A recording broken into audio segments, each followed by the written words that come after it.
Nanginginig at kabado ang isang holdapper na nagtangkang magnakaw sa isang laundry shop sa Quezon. Pati ang babaeng bantay, muntikan pa niyang gahasain pero pumalag. Nasa frontline ng balitang yan, Simon Gualvez, exclusive.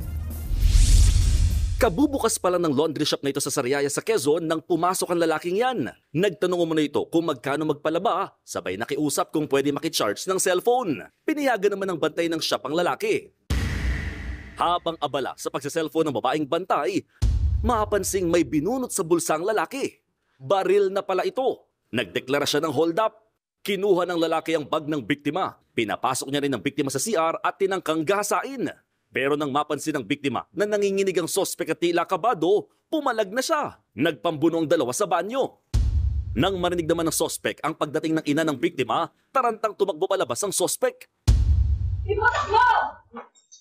Ano? Ba't mo na iputok? Ha? Naiwan niya pa ang cellphone na nakacharge. Nagtamo ang biktima ng ilang kalmot at pasa. Naipablatter na ang nangyari. Tinutugis na rin ng mga otoridad ang hold-upper. Nagbabalita mula sa frontline. Mon Gualvez, News 5. Mga kapatid, Cheryl Cosim po, huwag maging huli at maging una sa lahat sa balitaan.